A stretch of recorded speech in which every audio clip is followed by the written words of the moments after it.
costs in advance so that there are no surprises. Our suppliers get paid faster, too, which motivates them to make swift deliveries. The list of benefits goes on. We're always discovering new ones. With my insistence on eliminating paperwork, I must sound anti-paper. I am against paper forms, but even I still print out long electronic documents I want to read and annotate. Most people, when they're trying to organize a long document, like to spread out the pages on a table so that they can see them all at once. Hard to do with a PC.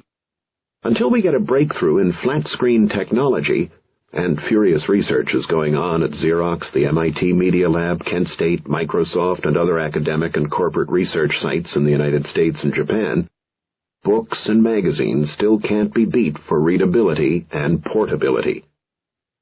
Today, PCs are better than paper for reading when you have shorter documents and lots of collaboration, or when you're searching and pivoting through data. Easy searches and hypertext links are the major reasons electronic encyclopedias have overtaken print encyclopedias in popularity. For forms, where you're filling in data that eventually has to be entered into a computer anyway, the time is ripe for abolishing paper. Otherwise, you end up with groups whose job is to take paper forms and type the information into the computer system.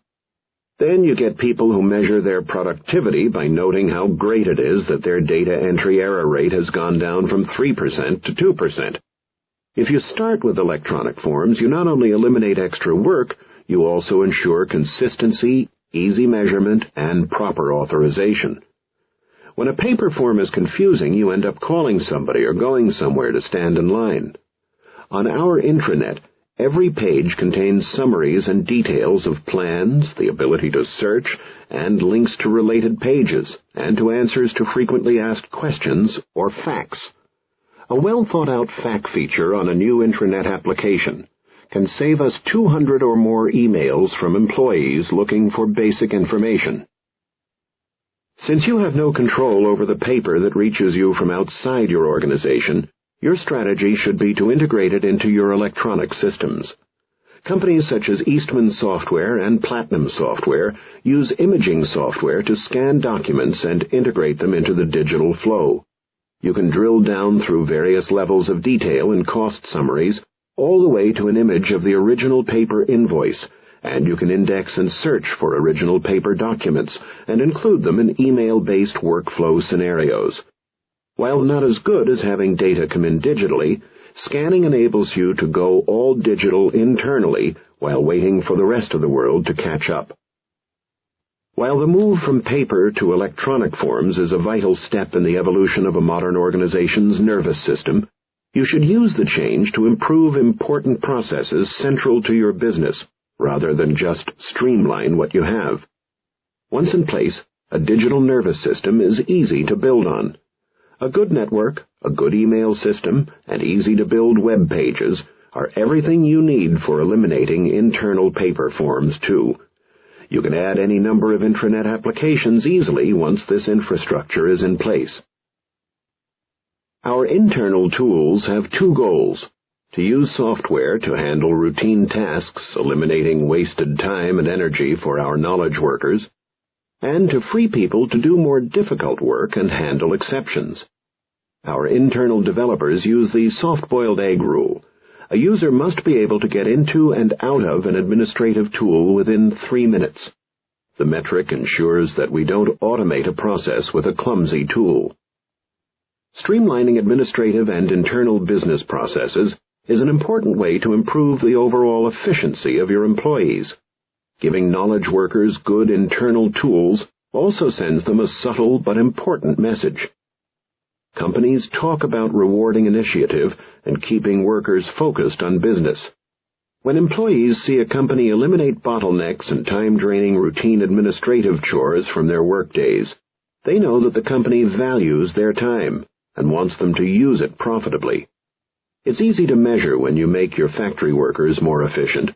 It's hard to measure when you make your knowledge workers more effective, but it's just common sense that knowledge workers who are not distracted or burdened by routine matters will do better work. The benefit to customers is that your employees spend less time shuffling papers and more time on customer needs. I know one thing for sure. You couldn't make Microsoft employees go back to the old way of doing things. The predictions that we'd have paperless offices were right, just premature by several decades. Well, a knowledge worker is somebody who takes information and uses it in an intelligent way, not in a preordained kind of rote, just enter the data into the computer type way. I think that all workers will become knowledge workers because those simplistic kind of jobs will be eliminated. Now, there's an opportunity there to use these knowledge workers to help customers in new ways. That can only be done, though, if it's easy for them to get the information, if it's literally at their fingertips and they're very comfortable with the tools that deliver up that information.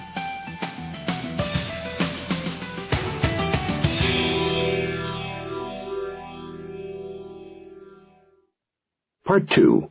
Commerce. The Internet changes everything.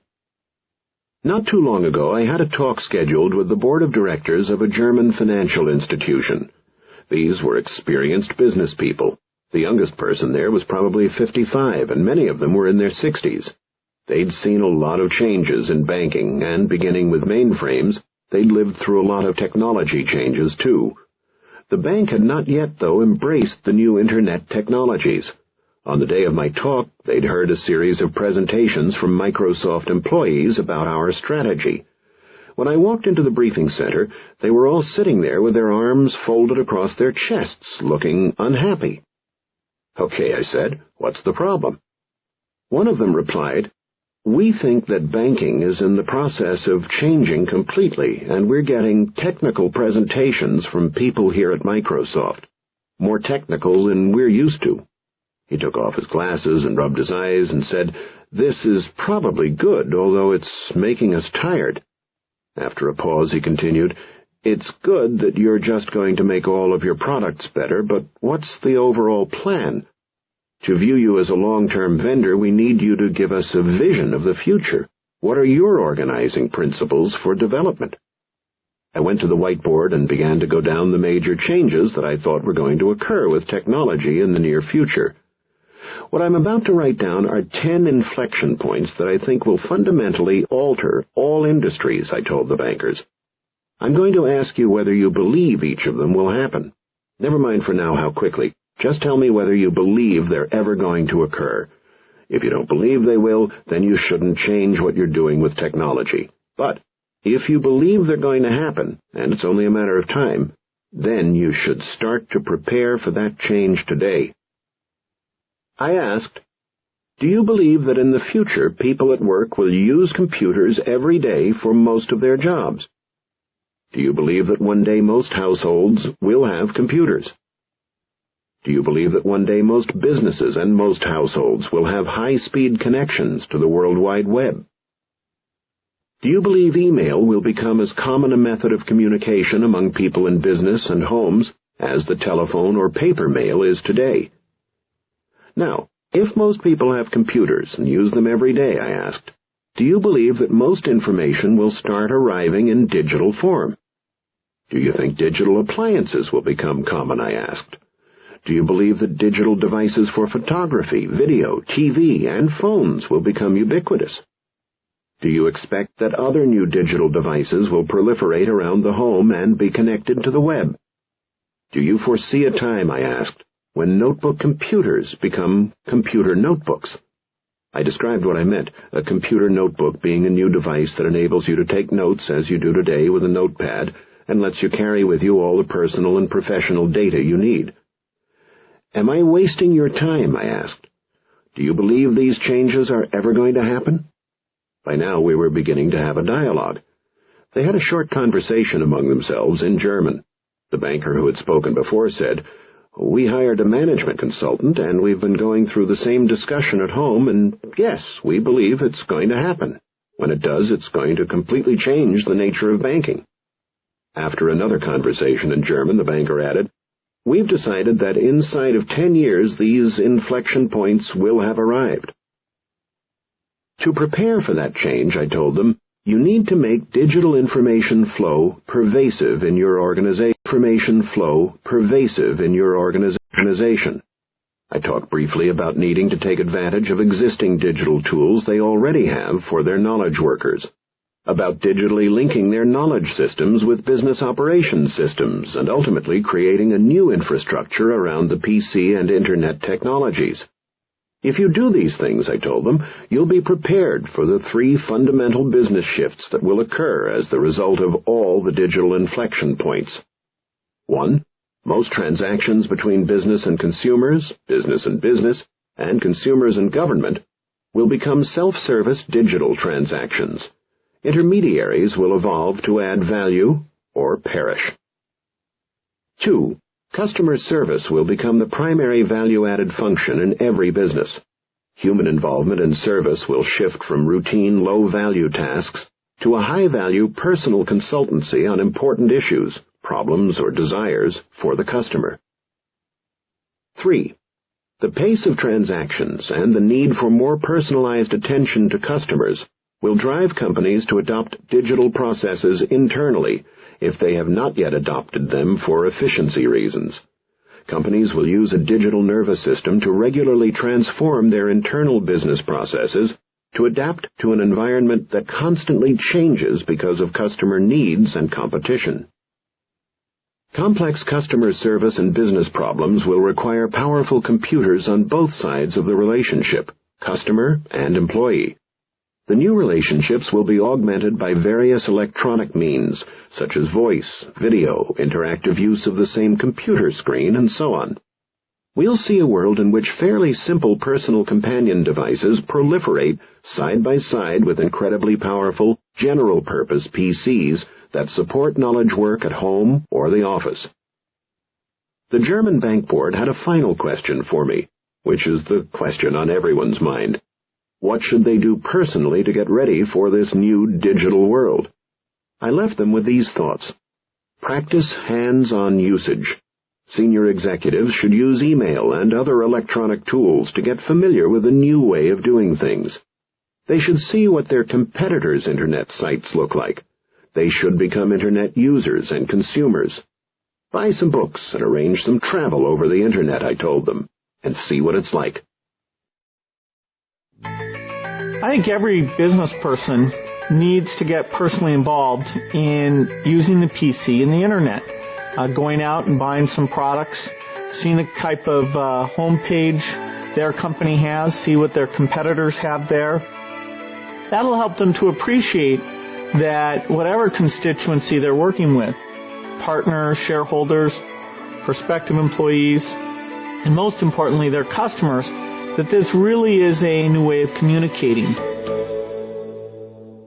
As of late 1998, CEOs are beginning to explore this new medium. About 50% of the readership of Chief Executive magazine use the Internet an hour or 2 a week, but only 25% use it daily, and 11% have never used the Internet at all. Many consumers already use the Internet far more intensively. If you're going to lead the digital age, you need to become familiar enough with the Internet to be able to imagine what the web lifestyle will mean for your industry, even if the change is going to take years. You should find ways to immerse yourself and your other executives in these new approaches, and have retreats where you can determine the right strategy for applying them to your own business. For years and years, enthusiasts have been saying that the Internet will happen tomorrow. You're going to keep reading prognostications that the big change will happen in the next 12 months. This is just baloney. The social adaptations that have to occur take years, and the infrastructure has to be built out. But when the social and technical changes reach critical mass, the change will be quick and irreversible. The point will come where the web lifestyle really will take off, and I believe that's sometime in the next 5 years. As I said in The Road Ahead, we always overestimate the change that will occur in the next 2 years and underestimate the change that will occur in the next 10. Don't let yourself be lulled into inaction. One possible scenario is that you'll scramble to build some internet sites, and then you won't see an appreciable portion of your customers or partners using them right away. This situation might mislead you into thinking, oh well, the internet's not going to change our business after all, so let's not focus on it. Because it won't happen overnight, you might think nothing fundamental is going to change. Then, a few years later, all of a sudden the change will surprise you, and you'll find it hard to catch up. The middleman must add value. Here on the edge of the 21st century, a fundamental new rule of business is that the Internet changes everything. At the minimum, Internet technologies are altering the way every company, even a small one, deals with its employees, partners, and suppliers. Not every company needs to use the Internet to interact with its customers right now, but someday soon a corporate website where customers can do business with a company will be as essential as the telephone and a mailing address have been. Already, the overwhelming majority of Fortune 500 companies have websites. The Internet is driving down costs for transactions and distribution and reshaping the relationships of companies with their customers. The Internet produces more competition among vendors and more access to vendors by potential customers. In pre-Internet days, the only way consumers could get goods from most manufacturers was through tiers of distributors and resellers. Today, consumers can transact business directly with manufacturers eager to offer Internet service. Nowadays, any manufacturer can provide the Internet equivalent of a factory outlet. Before the Internet, gathering all the information for financial products, travel options, and other consumer products required lots of time. A multitude of service companies made their money by collecting and organizing that kind of information for customers. Today, despite imperfect search tools, consumers themselves can go to the Internet to find much of the information they need, and any company can dispense valuable information cheaply by means of the Internet without branch offices. The Internet is a great tool for helping customers find the best deal they can. It is reasonably easy for consumers to jump from one retail website to another to find the best prices on some goods. At least 2 different services provide real-time pricing comparisons for consumers shopping for goods such as books and CDs. Some travel sites feature automated bargain finders that can track down low airfares. At least one company, Priceline.com, reverses the buyer-seller relationship by having buyers bid the price they're willing to pay for a car or a plane ticket and shopping that price around to sellers. How broadly this approach will be used is yet unclear, but it is possible only through the reach of the Internet. Some web merchants will adopt flexible pricing. Flexible prices are already a fixture of the ordinary marketplace. Many electronics and appliance stores advertise price guarantees in which they promise to match the lowest price a consumer can find. This strategy lets them say that they won't be undersold even while their marked prices stay higher. Some stores run so many sales that there are really 2 prices for most items, the regular price for the impulse shopper and the sale price for the patient shopper. Direct mail marketers often publish different prices in different catalogs targeted at different market segments. When you call to order, the sales representative asks you for your customer number or catalog number first so that he or she knows what to charge you. The techniques used by direct marketers are crude compared with what the Internet will make possible. Sellers will identify repeat visitors to their online stores and give them personalized information and services. If a store's website comes to know what kinds of prices a customer has or hasn't been willing to pay in the past, it may reduce a price to spur that customer to buy. Many websites ask users for registration information, including name, address, demographic data, and credit information. While this data enables businesses to offer better services and support for customers and do more targeted marketing, consumers should be able to approve in advance the use of any personal data and whether that data can be passed on to other entities. Today, e-commerce runs on the honor system, with vendors asking users their permission for information use. We're working on technology that would let consumers predefine the type of data that their PCs would make available to other systems over a network. The software will put the control with the user where it belongs, while also eliminating the need for the user to re-enter the same data over and over.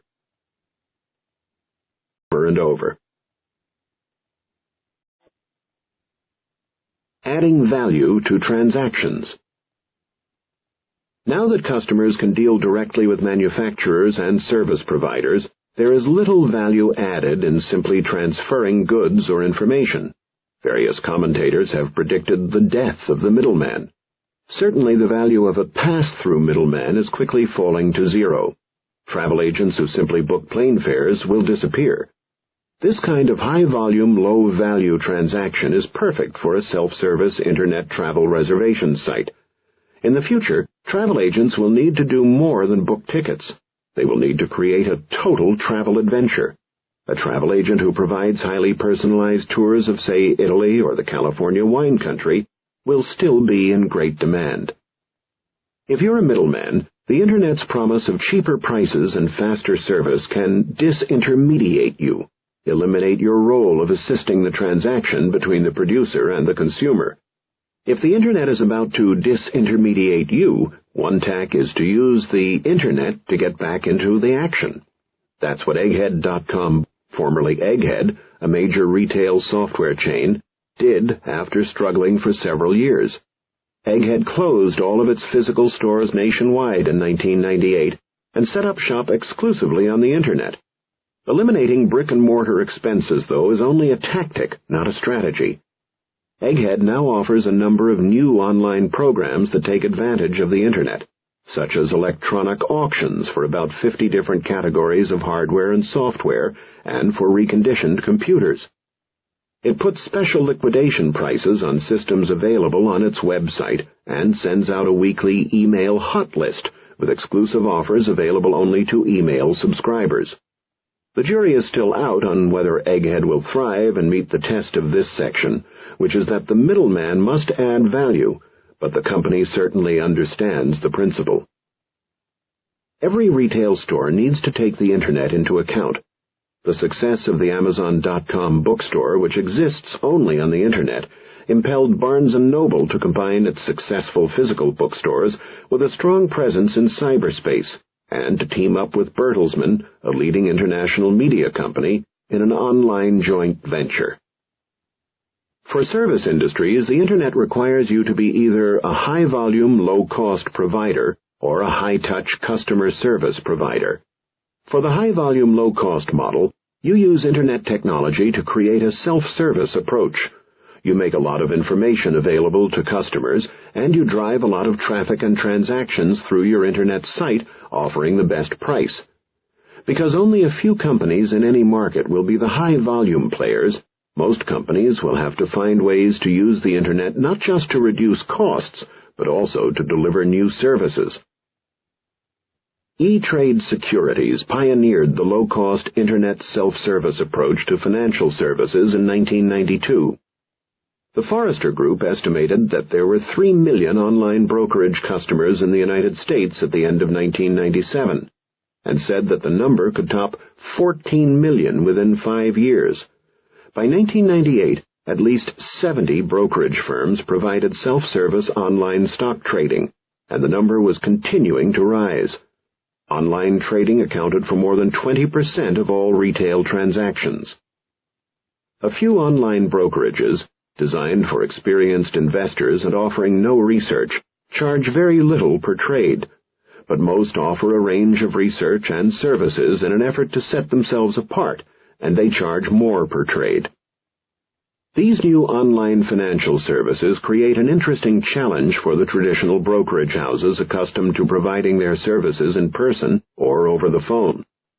Most of the data that brokerage firms provide to their customers is now available for free on the Internet. These firms face a fundamental strategy decision. Do you use technology to play the same game that the e-traders play? And if you do that, how do you differentiate yourself from them? Or do you use technology to play to your traditional strengths, highly trained staff accustomed to managing long-term customer relationships. If you adopt the latter strategy, how can you use technology to be more efficient, and how can you turn the Internet's popularity to your advantage?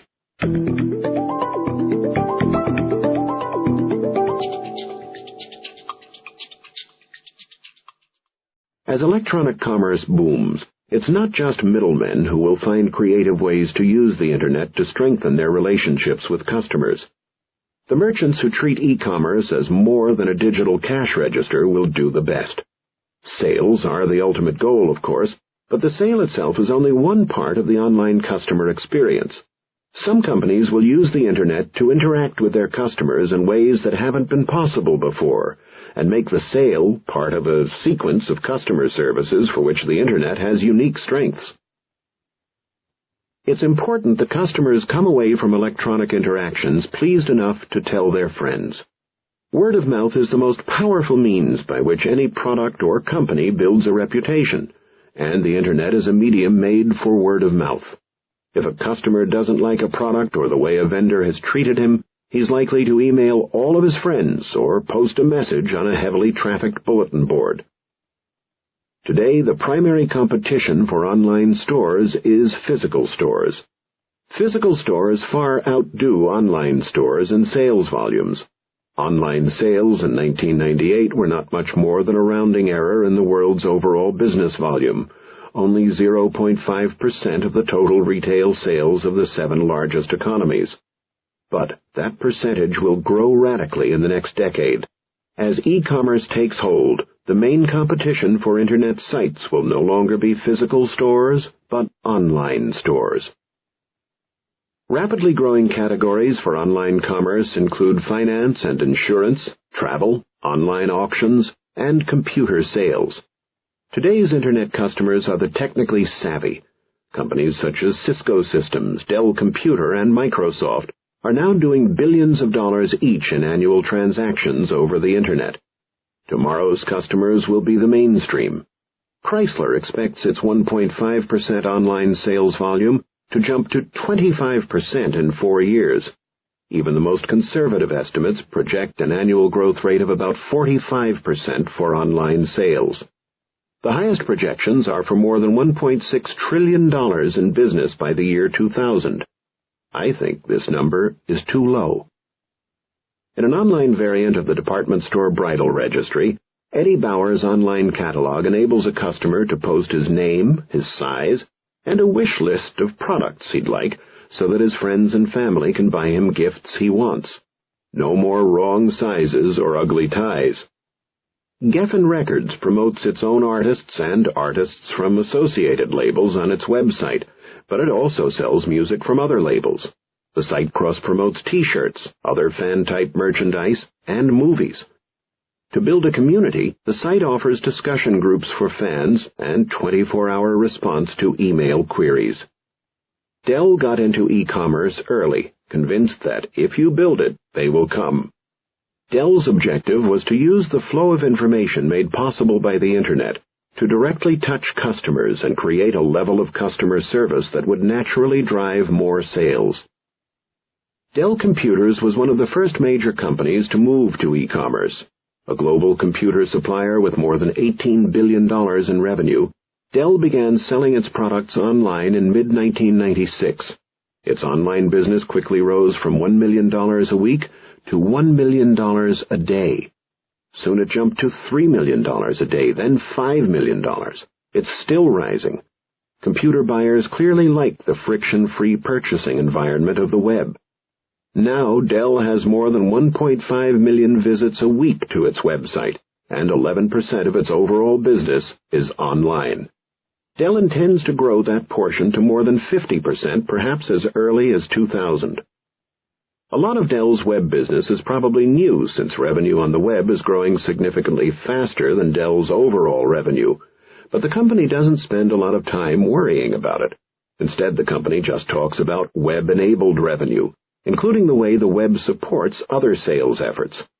The web streamlines transactions and reduces technical support calls, too. Michael Dell, the company's founder, has a well-documented commitment to direct selling and computer-aided commerce. When he was 12 years old, Michael netted $2,000 selling stamps by mail order. In high school, Michael hustled newspaper subscriptions by using an Apple IIe to develop mailing lists targeting newlyweds or families who had just moved to town. He made enough money to buy himself a BMW. As a freshman at the University of Texas in 1983, Michael took excess inventory from local computer dealers at cost, upgraded the machines, and sold them over the phone for less than the dealers were charging. Within a year, he had left school to build a computer company operating on the same direct sales principle. When the Internet began to gain momentum, Michael was interested. He knew that the Internet could extend Dell's direct relationship with the customer from the customer's phone to the customer's desktop. Ultimately, Dell figured out that to get into high gear, the company needed to integrate the Internet into its overall business strategy. It established a business unit dedicated to online commerce and support. Starting early, just as the Internet was reaching out beyond students and technologists and into the mass market, Dell broke into Internet commerce when many companies were talking about it, but only a few were actually doing it. The company didn't know how customers wanted to use the Internet. The customers themselves weren't sure. Dell built an initial site that provided product information, enabled simple orders, and solicited feedback. Dell learned a lot from the customer suggestions that came in, mostly online. Over time, Dell has made hundreds of changes to its website, including 3 major updates and many minor feature changes, such as turning menu options into radio buttons to make the options easier to select. Step by step, Dell has added capabilities for customers, such as the ability to track the status of any order and get service and support. Cumulatively, these features have caused a major shift in Dell's business practices. Michael Dell characterizes the direct business today as different combinations of face-to-face, ear-to-ear, and keyboard-to-keyboard. Each has its place. The Internet doesn't replace people, it makes them more efficient. By moving routine interactions to the web and enabling customers to do some things for themselves, we've freed up our salespeople to do more meaningful things with customers. Before, customers had a simple, convenient way to interact with the company, through the Dell salesperson who sold them the computer, and the Dell salesperson was trained to make the customer's problems go away. As it introduced its new technology, Dell had to ensure that 2 things happened: that the new solution would be at least as convenient as calling, and that its own salespeople would change their way of doing business. Michael Dell says, "We'd spent 13 years building a culture based on high-quality customer service. A lot of it was based on our salespeople being on the phone to customers all the time. Now we wanted to insert another piece. The hardest part was not the technology, but the behavior shift, for our own salespeople as well as the customers. Simplicity and convenience were paramount. We had to build an Internet system that was so convenient, customers got more value for their time than they did on the phone. That was the only way we could wean them off face-to-face or ear-to-ear contact. It was a high bar to clear." Having more information online for customers didn't lessen the value of Dell's corporate sales team. With more reports and quoting tools online and available to customer and salesperson alike, the salesperson had fewer but meatier engagements with customers. Dell found out that an educated customer is a better customer. Dell salespeople had already begun to play a consultant's role, helping the customer develop technology migration plans, leasing and asset replacement programs, and understanding the customer's business well enough to recommend ways that technology could help the bottom line more. Digital web transactions reduced the time that sales representatives spent processing orders, checking order status, and fielding customer service queries. Sales representatives now have more time for consulting, building the customer relationship, and selling. Representatives can still help out whenever they are needed. A customer can send a partially completed order form to a sales representative and get assistance before placing an order. Real-time flow of sales information through its website and order processing system is important to Dell's competitive situation. Instead of having 80 days of inventory as indirect sellers have, although indirect sellers are trying to reduce that number, Dell keeps only 8 days of inventory, and much of that is in parts such as chips and hard drives. Dell's manufacturing time is only 4 hours. Machines generally reach customers within 3 to 5 days of order. Dell's business model is based on the evils of inventory. The more Dell can reduce its inventory, the more it frees up working capital to drive into other revenue-generating activities. Dell's reduced inventory translates to a savings of hundreds of millions of dollars in assets. At the same time, the requirement for great customer service means that you never want to be out of stock either. Only information technology can provide the means to balance these needs. Physical assets used to be a defining advantage, Michael says. Now they're a liability. The closer you get to perfect information about demand, the closer you can get to zero inventory. It's a simple formula. More inventory means you have less information, and more information means you have less inventory. We're trading physical assets for information. Going forward, Dell is taking the next steps in website development, customizing even more services on its premier pages, and making the entire ordering process for major customers totally paperless. Even with the ability of customers to order online, much of the approval process within a customer's organization has still been paper-based. Dell will give companies an order application that integrates Dell's ordering database with the customer's purchasing system. Flexible reporting tools will give customers the ability to query Dell's information systems and generate their own status reports. Dell is already offering Internet transaction capability in 36 countries and 18 languages. The company plans to continue expanding its Internet services internationally, so customers have a consistent Dell Internet experience everywhere. Dell Computers was smart enough to recognize that commerce should be a combination of interaction over the Internet and personal contact. It's not a matter of either-or. People think it's the cold screen versus the warm face-to-face and assume that the person-to-person interaction will win. Because they don't see where the Internet belongs on the marketing sales service spectrum, they underestimate the Internet's capabilities. Smart companies will combine Internet services and personal contact in programs that give their customers the benefits of both kinds of interaction. You want to move pure transactions to the Internet. Use online communication for information sharing and routine communication, and reserve face-to-face interaction for the activities that add the most value.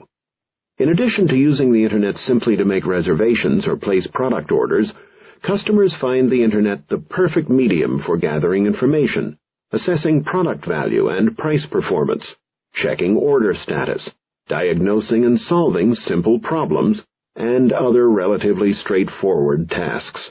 More and more in this scenario, sales personnel become consultants.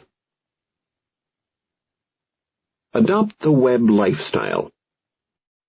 Well, the web, of course, is referring to the Internet and the way that all the rich information out there will allow people to find out whatever they want to know.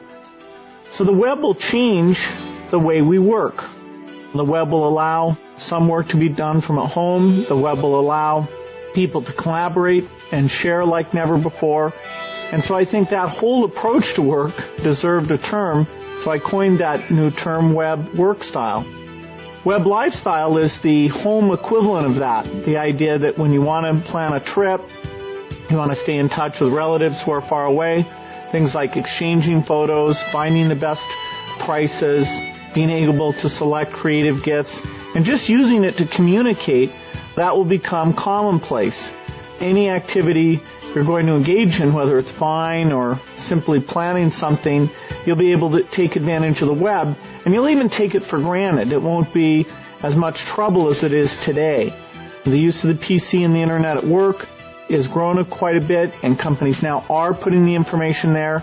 And the improvements that will be taking place, the price of the PC coming down, the improvements in communications, and these new devices that will hook us up to the web will all mean that we'll be able to adapt a new way of doing things that just helps us get done what we've always wanted to get done. If you asked your friends why they use the phone to communicate with their friends, or why they turn to the television for entertainment or breaking news, they'd look at you kind of funny.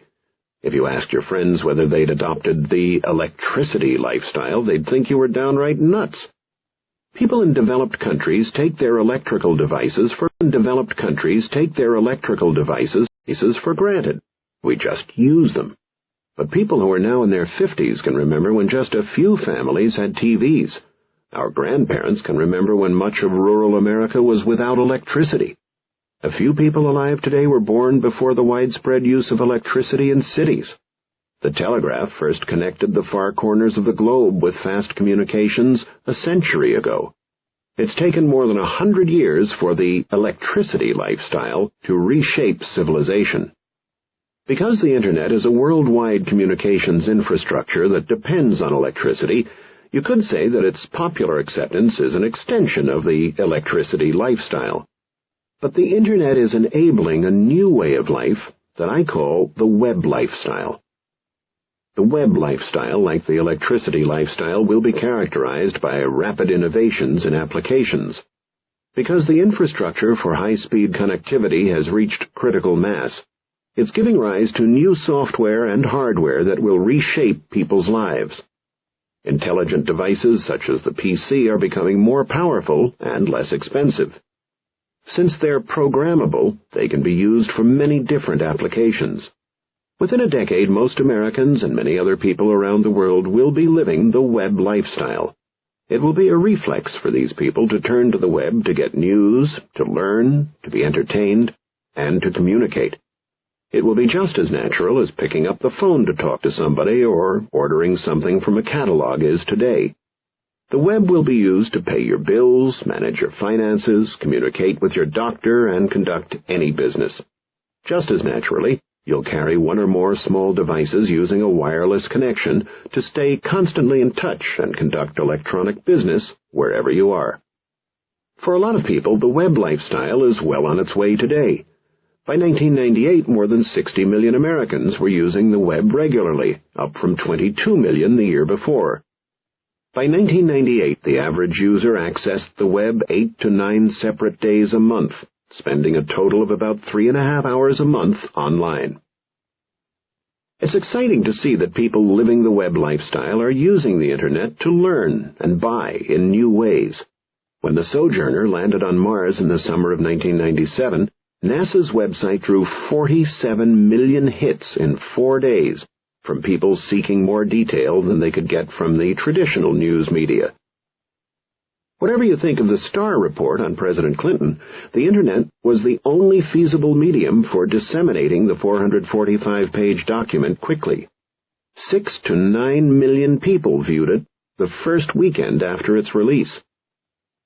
Businesses are providing a wide variety of information and services, whether it's real-time stock quotes, sports scores, or city guides. You can buy almost anything on the web, from impressionist paintings to metal cartoon superhero school lunchboxes, which have become collectibles. The web is an ideal vehicle for community building, too. There are sites for tracking missing children and helping people adopt pets, and for every activity imaginable. Sites that involve citizens are getting excellent traffic flow. One website shows all the industrial polluters in the United States, offering maps and the ability to search by company name or locale. It drew 300,000 users in the first 5 hours it was up, almost all by word of mouth.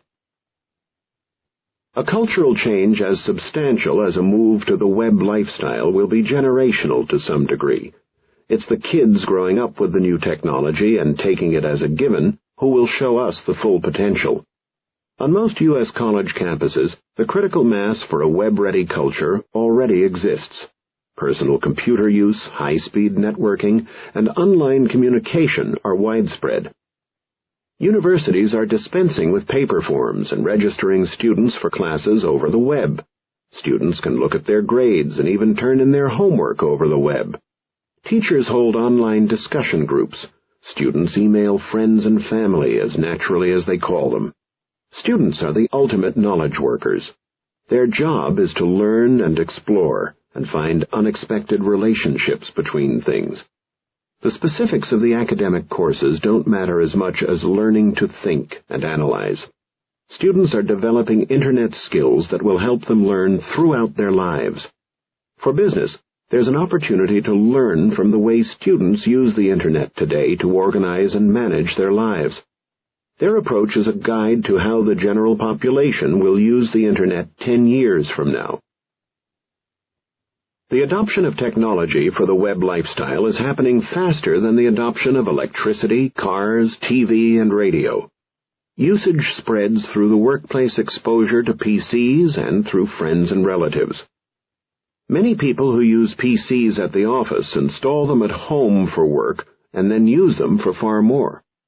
A lot of people over 55 years old who wouldn't usually integrate new technology in their lifestyle are motivated to use the Internet as a way to stay in touch with their friends and families.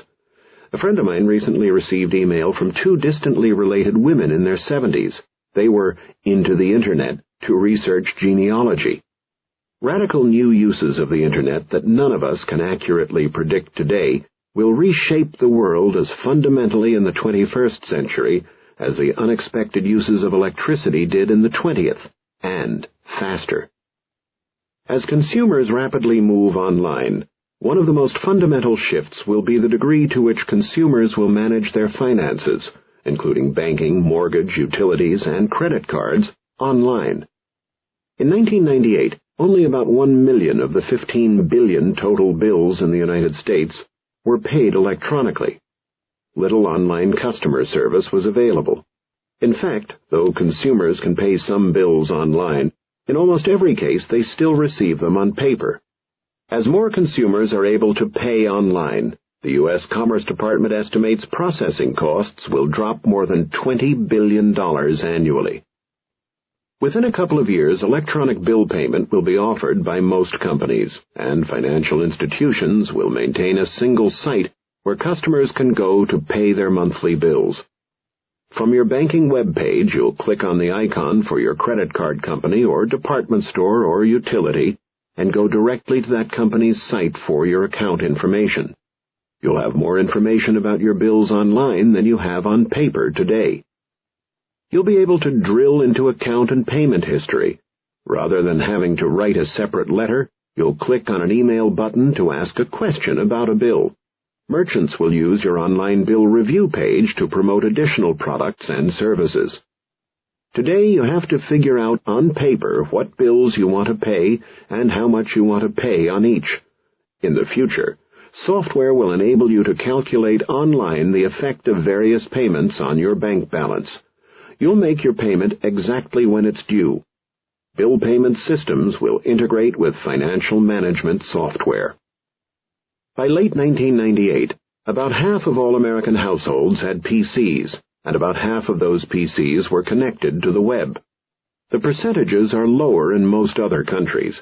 Reducing the cost of high-speed communications so people can remain constantly connected and making the software simpler to use are critical to making the web lifestyle commonplace. I believe that by the year 2001, more than 60% of U.S. households will have PCs, and that 85% of those homes will have Internet access. For other countries to reach these levels of use, they will have to make large investments in communications infrastructure. People underestimate the degree to which the hardware and software will improve. Take just one aspect, screen technology. I do my electronic mail on a 20-inch LCD, liquid crystal display monitor. It's not available at a reasonable price yet, but in 2 or 3 years it will be. In 5 years, a 40-inch LCD with much higher resolution will be affordable. Screen quality will have a profound effect on how much people will read on the screen instead of on paper. The cost of a personal computer is also coming down. Historically, innovation has focused on creating a more powerful PC at a given price point. Now, innovation is reducing price as well. Capable PCs cost well under $1,000 today, and lower price points are expanding the market. Looking at a 10-year time frame, you're going to have PCs that cost the same as a typical TV set.